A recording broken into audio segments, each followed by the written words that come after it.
Hi, I'm Francesca Anastasi. Imagine you're in a restaurant, a couple is sitting at the next table, and you overhear this conversation. From the moment I saw you, I knew you were the one. Marry me. I will treat you like a queen. Say yes. But we've only been dating for a couple weeks. Yes. I've heard this before, and this is moving too fast. Is there a sign here of an abusive relationship? Their relationship is just beginning, but let's step away from our couple for a moment. Let's talk about love. What is it? When you meet someone and you say to yourself, I'm in love, that wonderful, exhilarating feeling is an emotional reaction caused by chemicals in the brain. Technically, what people call love at first sight is really lust and attraction at first sight. And love has nothing to do with it. Did you know, according to the National Coalition Against Domestic Violence, 50% of intimate relationships exhibit some form of abuse? When we think about domestic violence, we typically picture someone being beaten up.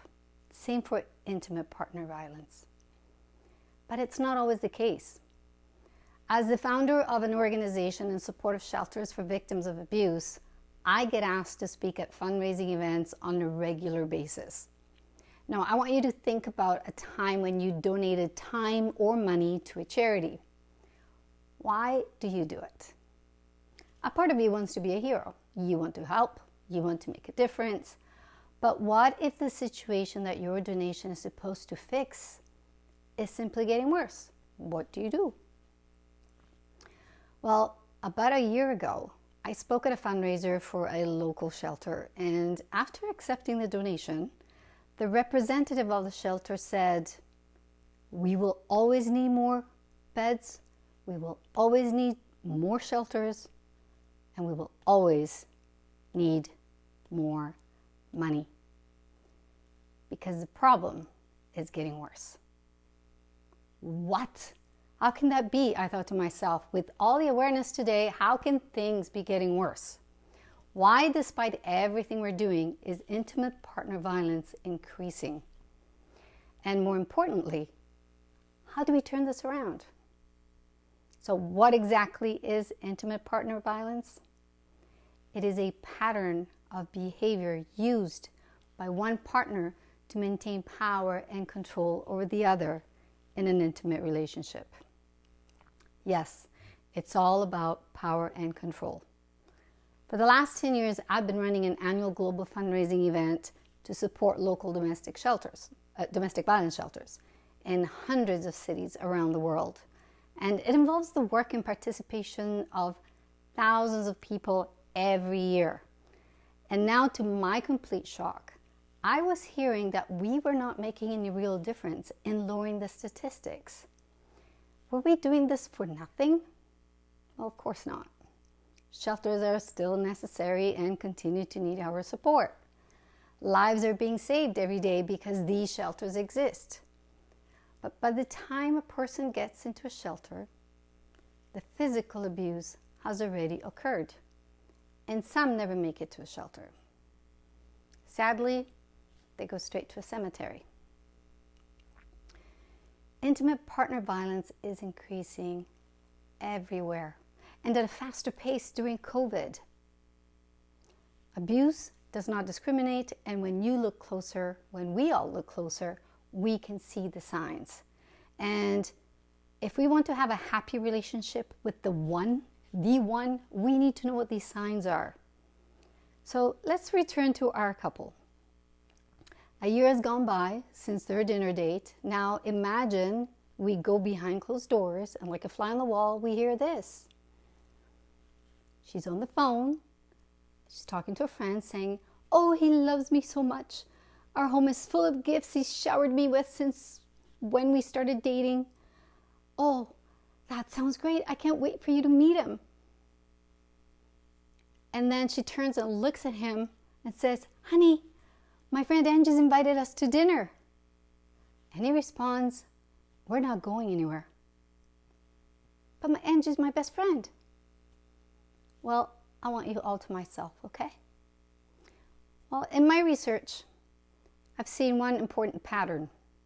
In intimate partner violence, abuse, physical abuse is almost always preceded by emotional abuse. And when we see the signs, we can see the pattern. And if we can interrupt that pattern, we can prevent the physical abuse. And yes, there is emotional abuse happening in our couple. The warning signs here are the rushing into commitment, the marry me, you're the one, after only a few dates, and the exaggerated showering with gifts, known as love bombing, the isolation and control, not being allowed to spend time with friends and family. But we've only scratched the surface. Add to these controlling your behavior, threatening to leave or to commit suicide if you leave, and constantly criticizing what you do or wear or think. There are many more signs, most of which go unnoticed, unless you know what they are.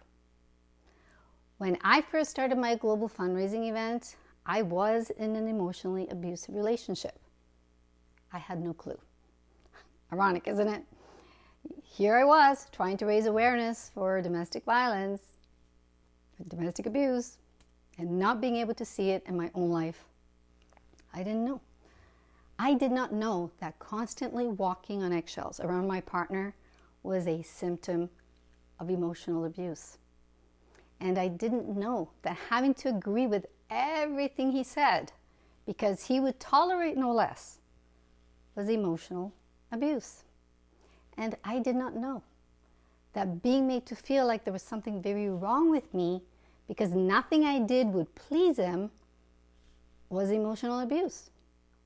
My partner would get angry, break things, and as his anger would increase, he would come closer and closer to me. He would corner me until I could feel his breath on my face, his hands on my shoulders, moving up to my neck, threatening me. And I'd ask myself, am I going to die? Is today the day is going to kill me? And you know what? The really sad thing is, I didn't care. I was so emotionally worn down that I simply did not care. But to the outside world, I had a great relationship. I was happy. Or so I had convinced myself and everyone else. One day, while all of this was happening, I managed to reconnect with an old friend. Over coffee, I confided in her. And I said, I dread going home after work. He lectures me, he accuses me of looking at other men, he blames me for everything bad that happens to him, and then makes me feel guilty about the things that I can't control. I feel like a loser. Nothing I do pleases him. And my friend looked deep into my eyes and in a low voice said, Francesca, don't you realize you are in an abusive relationship? No! It's not like that. He loves me. He's just under a lot of stress. Everything's fine. You know what? It's really me. But as much as I didn't want to admit it, in the days that followed, each time he did something, I could not ignore it. And my friend helped me open my eyes. She helped me see the signs. She broke the spell I was under. Had she not, I may not be here in front of you today. With help, I was able to get myself out safely. Not everyone is so lucky. Many others in similar situations never make it to a shelter and they end up in a morgue. My friend is a hero to me for helping me see the signs. She may have saved my life. Once you learn the signs, you will see that they're all around you. They may even be part of your own life. Understand the signs of emotional abuse for what they are. Huge, flashing warning signals. When you know the signs, you can help somebody. You can be a hero in someone else's life, or perhaps even your own. So don't wait until someone has to tell you what has become obvious to everyone but you. Don't wait until you sink so low that you don't care about yourself anymore. See the signs. Take 5 minutes a week during one of your breaks to educate yourself on the signs of emotional abuse. Break the pattern. If you are in an emotionally abusive relationship, right now, call the National Domestic Violence Hotline for guidance and do it today. Be a hero. If you know someone is in an abusive situation, gently help them recognize what is going on. Be supportive, like my friend. Be there for them.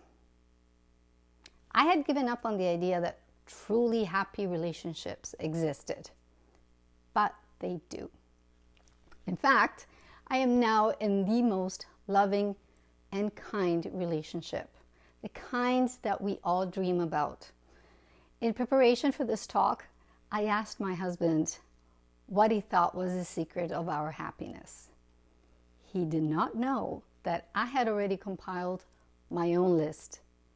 Interestingly, he listed the same 3 things as on my list, and in the same order. So how do we know we are in a good relationship?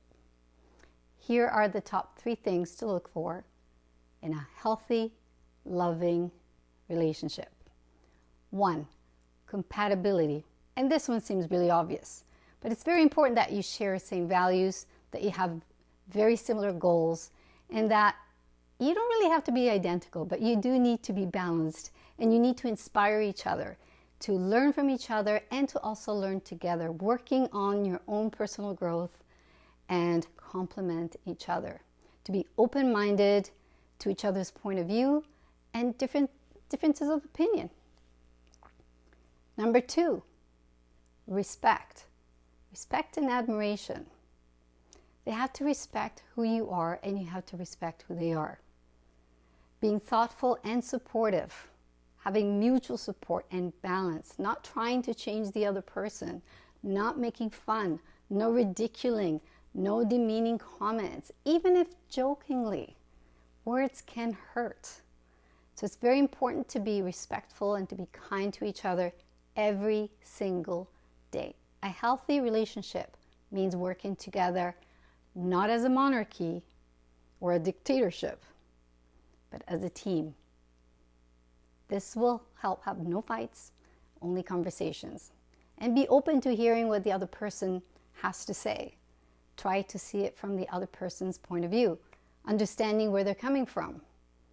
You don't necessarily have to agree. Look for the meaning behind the words. Remember that there is no love without respect.